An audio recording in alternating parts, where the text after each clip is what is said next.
Hey everyone, back today with where we left off at last time when I was preaching the Word of God. We left off here at the map of Jerusalem at the time of Jesus, and this is what it says. It says, "The heavily fortified city of Jerusalem lay atop adjacent hills in the mountainous region of Judea. It therefore proved difficult even for the Romans to recapture during the Jewish revolt. Although they eventually did so in the year 70 after a bitter siege, the oldest portion of Jerusalem, called the City of David, and Mount Zion lay to the south of the temple. But the city walls in the first century also encompassed the newer upper city to the west of the temple. To the east, across the Kidron Valley, stood the Mount of Olives. To the south of the Zion lay the Hinnom Valley. The reconstruction above depicts Jerusalem around year 30, and the general direction of the drawing is looking north." So basically, this is what it looked like at the time of Christ. This is what, when Jesus was here on earth, this is what Jerusalem looked like. So it's a pretty huge city, as we see. Now let's go over here to the gate of Esnus. This is what it says. The gate of Esnus allowed the Essenes to access latrines outside the city walls in accordance with their strict laws of hygiene. So they had to come in, very clean in order to enter the city.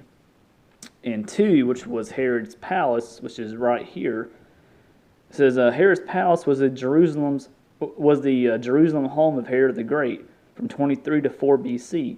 Pilate, who normally resided in Caesarea Maritima, resided in this palace during his visits to Jerusalem, including his visit for the Passover preceding Christ's crucifixion. Now 3 is the Praetorium was in Herod's palace. Which served as palace official headquarters and as a fortress. A raised stone pavement used for official judgments stood outside the palace and was the site of Jesus' condemnation under Pilate. Now 4 is the Tower of Hippicus. It says Herod the Great fortified 3 towers to protect his palace. The 5th one, which was the Tower of Phasael, says from the west to the east there was a Tower of Hippicus. It stood 145 feet. That's the one I just showed you. And the Tower of Phasael, which is this one I'm showing you right now, stood 138 feet. And the Tower of Meronum, which is number 6, which is that one right there, that stood 95 feet. So it's pretty tall towers that was in the city of Jerusalem. Now 7, which is this one right here, this is the 2-level palatial mansion. It was about almost 7,000 square feet. May have been the palace of Annas, who served as high priest from the year 6 to 15. Annas' son-in-law Capheus held the office from 18 to 36 and presided at the trial of Jesus.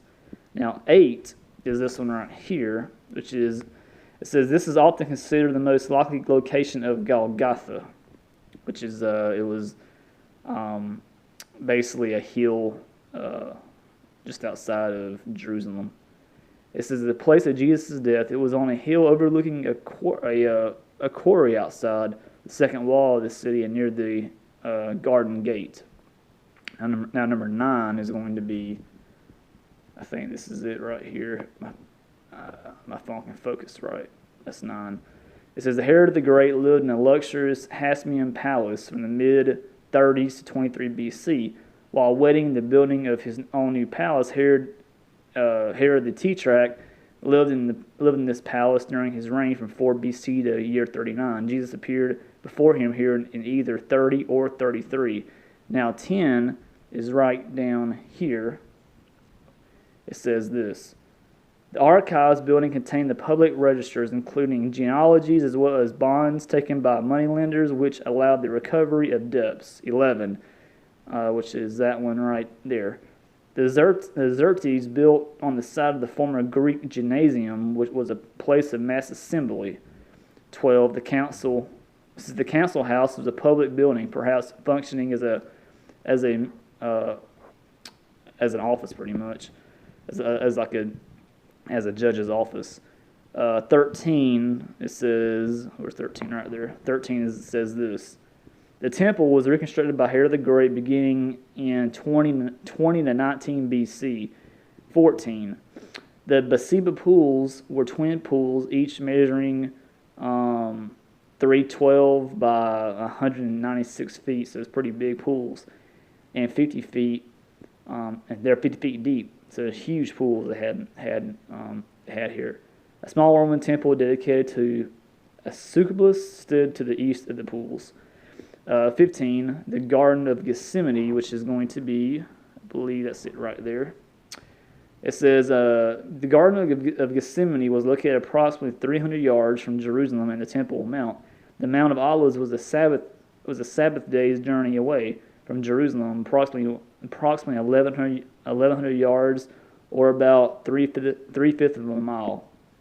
So that's what the Garden of Gethsemane was at, just outside Jerusalem. That's, of course, where Jesus prayed, right before he was arrested. 16 is going to be, let's see here, I'm trying to get the Kidron Valley. The ravine of the Kidron Valley has always served as Jerusalem's eastern boundary, so that's where that's at. 17 is going to be, let's see here, 17 is here.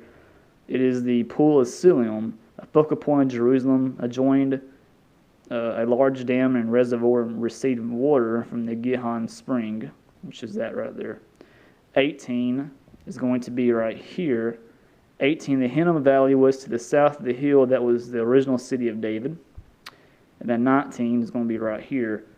19, it says the upper city housed luxurious villas of wealthy residents in the Hadrian period. So basically, this is the city of Jerusalem. This is what it looked like at the time of Christ. Huge, huge city. So, but that's it for that. I'll be back with the next chapter here soon.